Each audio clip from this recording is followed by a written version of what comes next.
so today is technically day one of Sam Goes to London for the lift event, but not yet. Not exactly yet. That's going to be later. That's more of a 10 o'clock departure kind of deal. So let's get some chest done first. Reason being, I think I'm going to have better luck doing legs post-flight than dealing with legs pre-flight, in the sense that I'm sure my if you ever sat on a flight overnight, it's not awesome. Like, I can tell I'm just kind of inflamed. So I think swapping chest and back, or chest and legs, for today and tomorrow will work all right. And then that'll mean that if I squat tomorrow, then I get to squat with kilogram plates, which are about a pound lighter, and it'll make me seem stronger. Right? 4 plates in the States is a little heavier than 4 plates over in any kind of kilo-based areas. Something to keep in mind. Something to freaking keep in mind. But no, plan for today with chest. Let's just get it pumped up. Not too wild. Obviously, I don't need to be benching the most weight I can, have ever benched while I'm dieting. That's just not the point. But what I do want to do is get pumped up, right? I want to really get, burning kind of fatigue from every set added up together, so that, cumulatively it all adds up to a wild pump at the end, right? And I've seen a lot of hate on the pump, as though it's not like, basically saying you did a good workout because you're real pumped up. But the way I think about it is like think about if you take a test, right? You take a real big ass exam. It's not, and you get, then the teacher writes your grade, writes an A on it, right? Sweet, maybe an A plus even, right? You're a total baller. So the fact that a guy wrote a letter on the page doesn't mean anything, but he only did it because everything that you did on the test, right, corresponded to that result. So that's how I look at it. The pump is your grading scale of how your workout was, because it's going to unapologetically, be affected by however your prep was for the workout. So, did you sleep? At least, did you sleep well? Right? Were you hydrated? Did you eat enough food, or at least, a reasonable amount of food? And then, are you just like, mentally there, like in the zone, like you really want to bring it? Because if any of those things are off, your pump will suffer, right? And if somebody didn't get a ton of sleep, they might not get the best pump. So I'm gonna kind of make the correlation. Not getting enough sleep affected that workout. I think that makes sense. I think we can all agree with that. So it just kind of goes forward, stemming from the beginning. What were you doing before the workout that resulted in how the workout turned out? What were you thinking about on your way to the gym? Like, what were you doing during the workout? Right? Were you spending a little bit too long chatting? Were you were you just kind of not really in it? Maybe your gym was dead that day for whatever reason, and you decided, nobody's watching. I'm done. I did 3 sets and I'm out of here, right? So anything that is going to affect the pump, I feel, will also affect the quality of the workout, and then in turn, in a longer kind of scale of things, the quality of your gains, the quality of your progress. Yeah, man. If you're a guy who takes it easy in a workout, you show up and then you just, somebody who constantly slacks, right? That's going to bleed into other things. It's like if you watch someone not return the grocery cart, right? If you watch somebody just not really bringing in a workout, that goes beyond the workout, right? What else does that guy not give a shit about, on a day-to-day basis? It speaks a lot about you as a person, I feel. I might be exaggerating, but at least a little bit of that sentiment I do really agree with. But yeah, plan for chest, I guess we'll just see. Warm up my shoulders, my biceps, my triceps a little bit of back, do some cable crossover with just one cable at a time, get everything moving. And then by the time I feel like I am ready to go, then this lift gets started. So, I think nothing else to say. Let's just go get in there. All right, no lift off. Come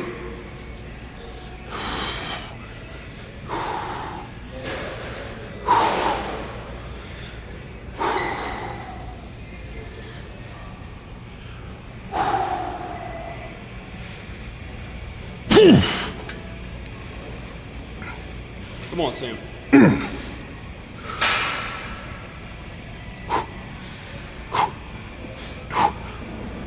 Come on.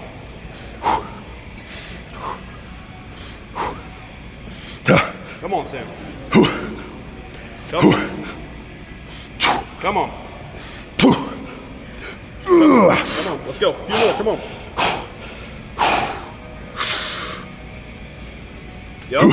Yup. Come on. Come on. Let's go. Let's go.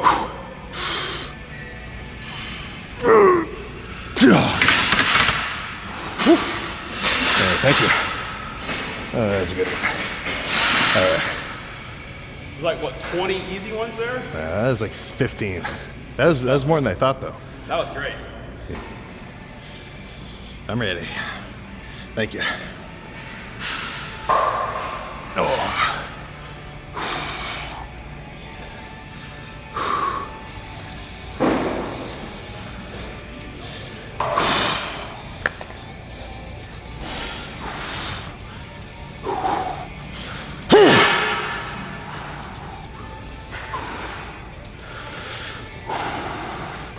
Come on. 2.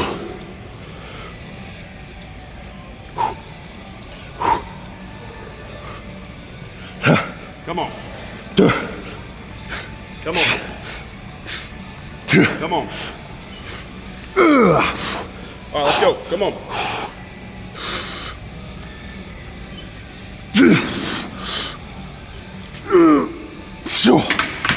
Okay.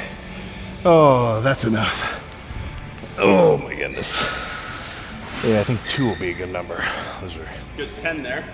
Yeah, that was substantially heavier than the first one. This will be cool. Just a converging cable press. I'm trying to pick up the pace today a little more than normal. All right, come on.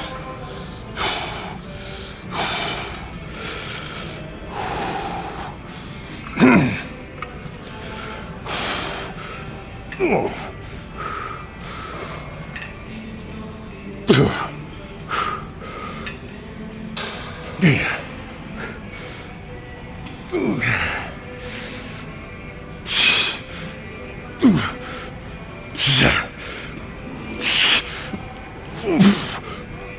Okay. Oh, that was good, but that was a little too heavy. Let's drop it 10 pounds and repeat.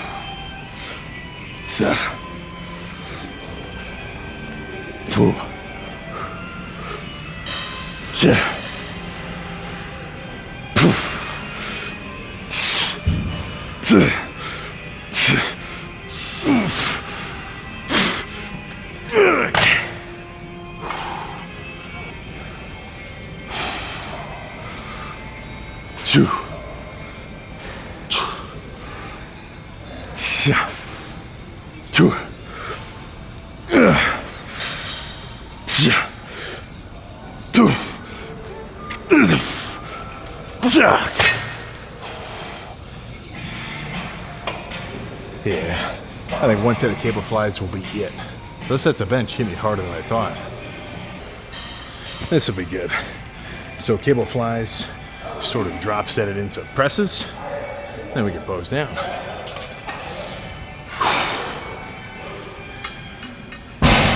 These are some good beans.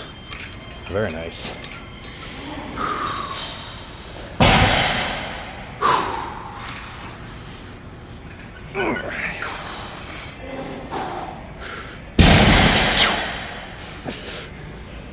Yeah.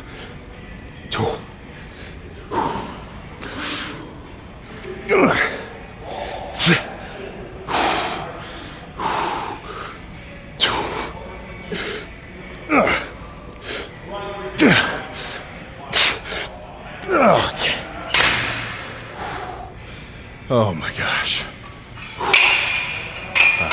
push down. All done. All right, so this was pretty classic lighting from the last dieting phase, because I was coming to this gym a lot. 24-hour, pretty mellow. I mean, it's not usually much busier than this. And when I was really peeling down, that's what I wanted. Just, you know, nothing too much. So it was easier for me to focus on my own lift. I mean, I don't have that much problem getting in my own zone, but you know, if your space accommodates that, it helps a little more, right? If I'm in a gym with like, I mean, basically the whole crew of dudes who I like, it's gonna be a little trickier for me to lock in just because I'm gonna wanna chat with them a little, you know?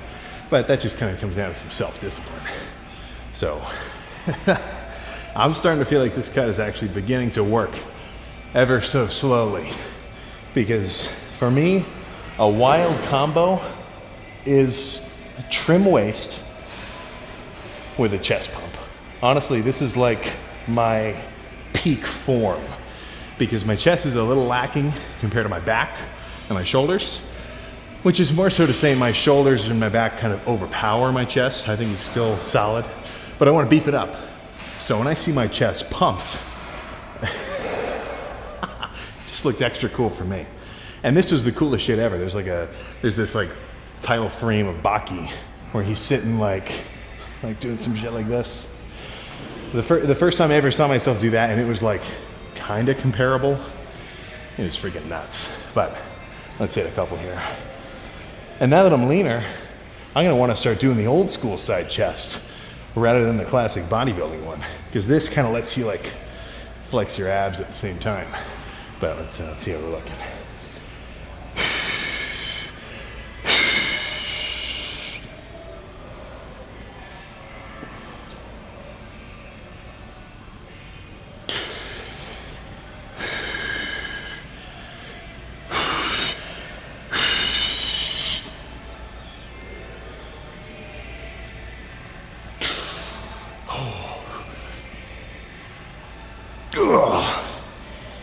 Oh my gosh.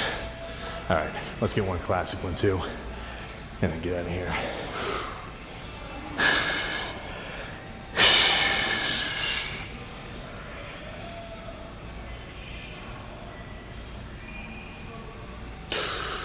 Oh my gosh. I could just sit here for freaking ever. But the value of a pump comes with its fleetingness.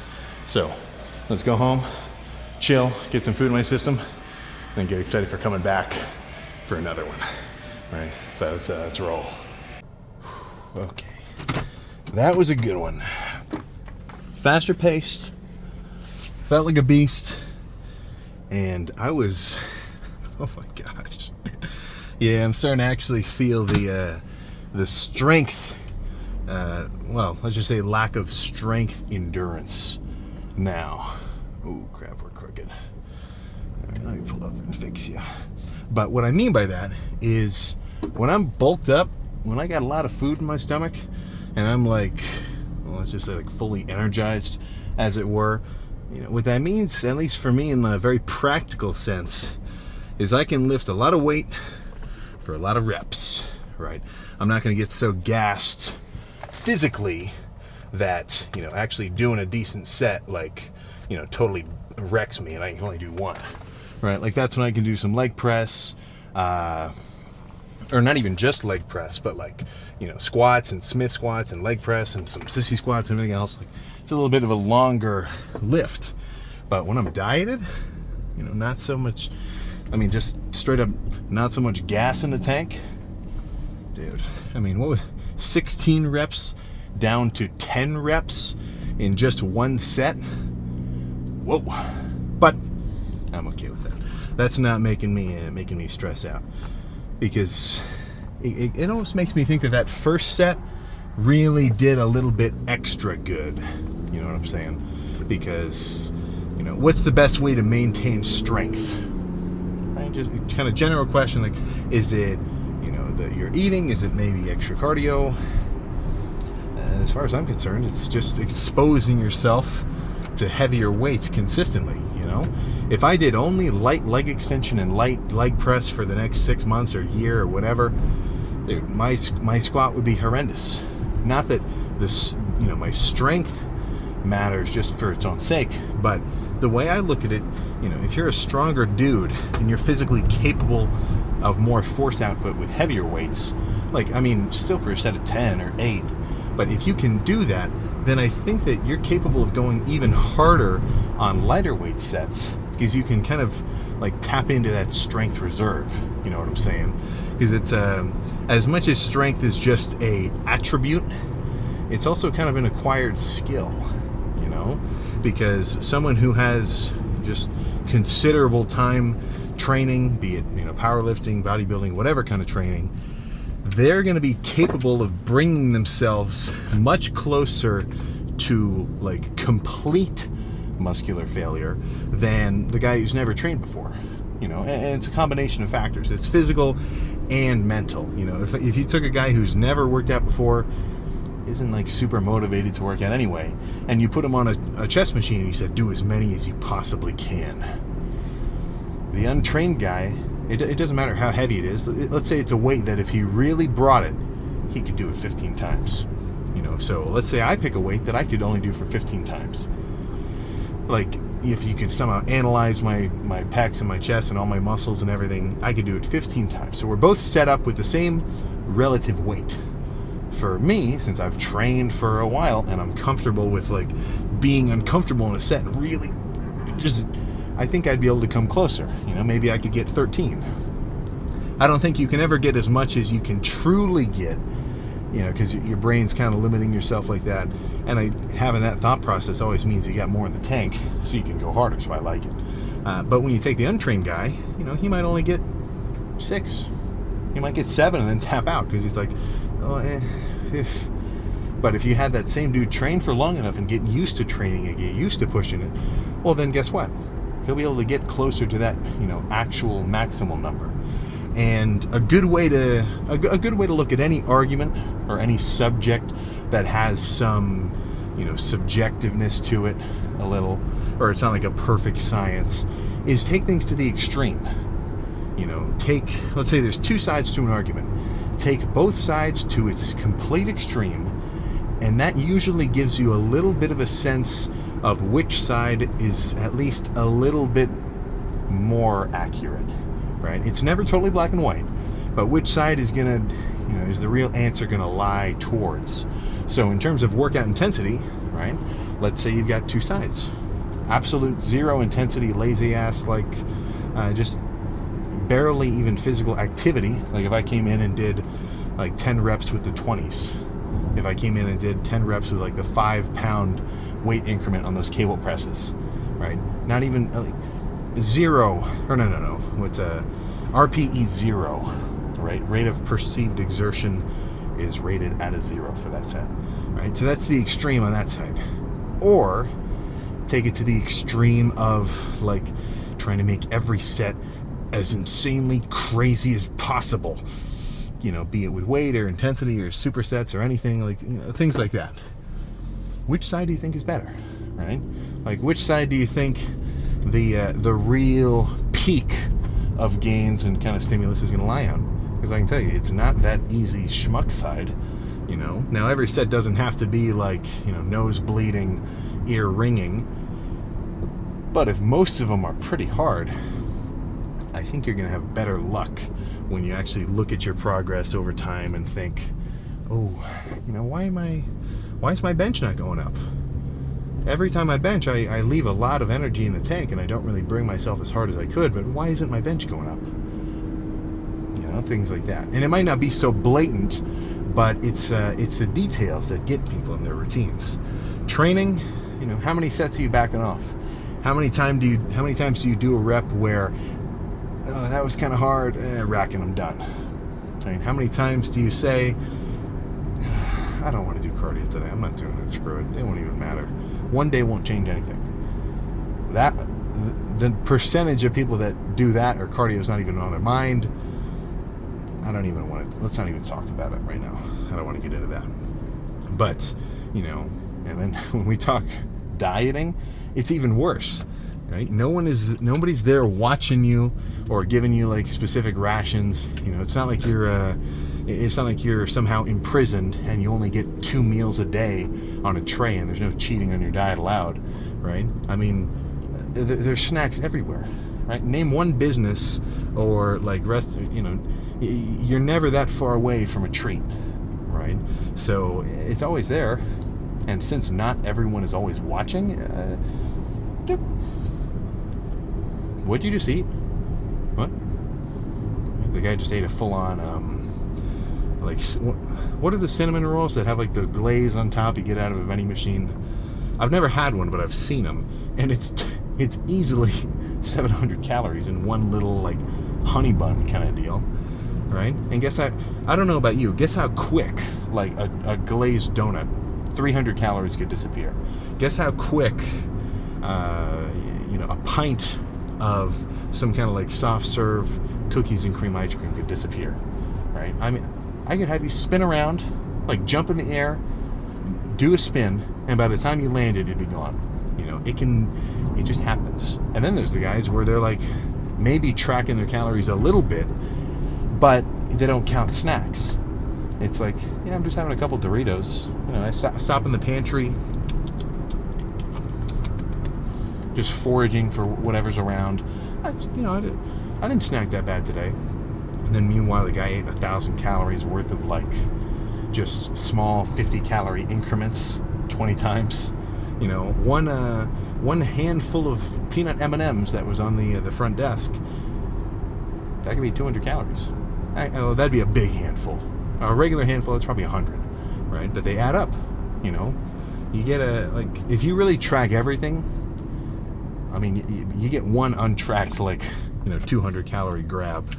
And after that, you're really kind of losing it, you know. So it's, honestly, I think when we think of a grading scale, you know, and we say like 70% out of 100, that's still passing. It's not the same with working out or with anything that you really want to get into, you know, because if you want legit results, well, then you got to be closer to that, you know, 95% accurate range, right? And it comes down to kind of what you care about, I feel. You know, nobody, if you told me to,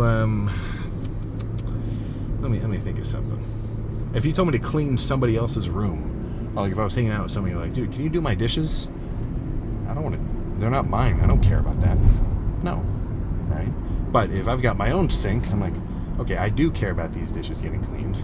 I'm going to do it, right? So it's just something where you got to keep in mind that a lot is going to go into it. You know, you wouldn't want to go to the doctor who only, you know, gets his sutures right 70% of the time, right? You want real, accurate results that you can depend on, right? You want the guy to be on his shit. So if you want real, legit gains that continually, as you work for them, you can depend on getting, well, then you got to be on it, right? You really got to be on it. And for anybody who is, right, for anyone who really is on their shit, let's say you've lost like 10s, 20s, like 100 pounds over a certain dieting phase, and you've been doing your cardio and tracking your calories, then you get it, right? You understand, like, yeah, shit. You know, if you had like a little mini Sam hovering on your shoulder, and I watched everything that you ate in a day, and you've never tracked your calories before, I think you'd be surprised. Or I think somebody would be surprised if they saw just how much they ended up eating, kind of just unknowingly.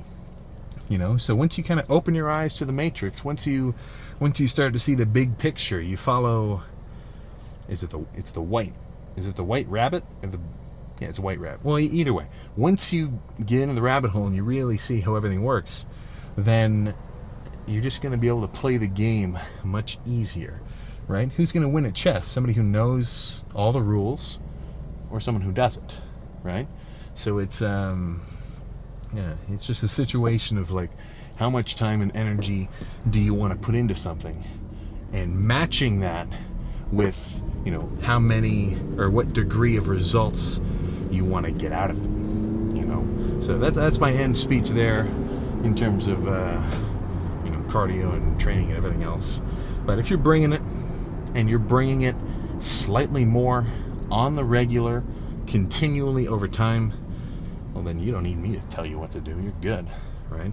You want to be a accelerating object, right? You always want to add more force to your momentum and reduce drag on your system, you know. So I think the reducing drag part of training is much more mental than physical, right? Because if you want to really, you know, up your game, then you just physically have to do more, right? Get more in tune with tracking things and actually lifting and, like, you know, making sure that you value every set, and you're not like thinking like, oh, I got 10 more sets.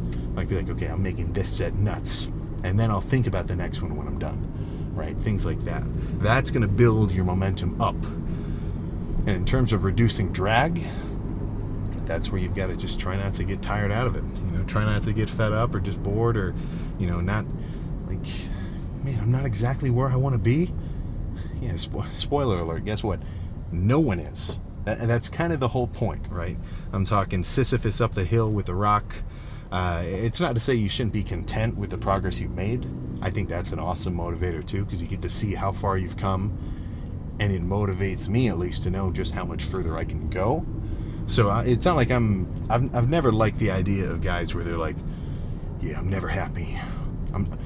I never look at myself with contentness, man. I always see the flaws. I'm like, well, that kind of sucks. You know, that, I think that's a little too far. For me, that's a little bit more opinion related, because it's like, well, you're basically just being your biggest hater. There's a difference between being your biggest critic and being your own biggest hater, you know. So that's a little bit different, right? But if you can really just get a grasp of, okay, this is going to take a while. I'm going to be doing this for a while, and I already enjoy it now. What's the rush? Right? As long as I know everything I'm doing is keeping me on track, I'm a happy camper. Right? That's for freaking sure. But now I'm getting into a long-ass ramble. Overall, solid lift.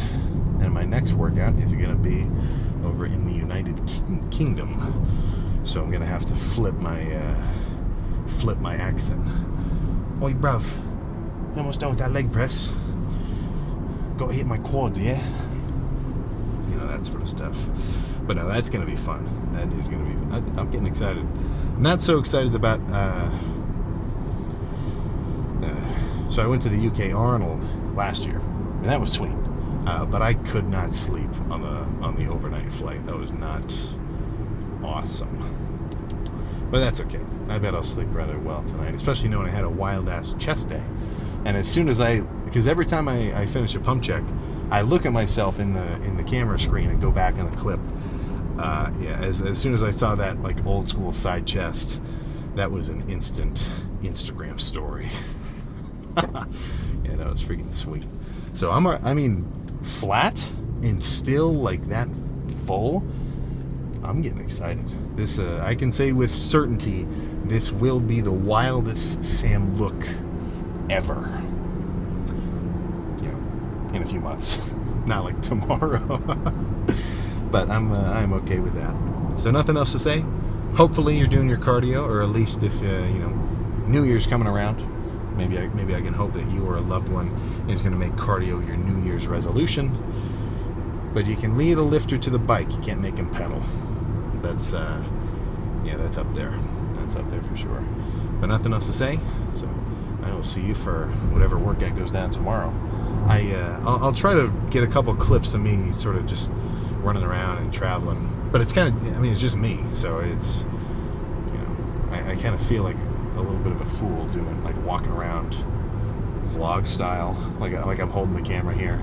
But, you know, we'll see. But I know it's going to be fun over there.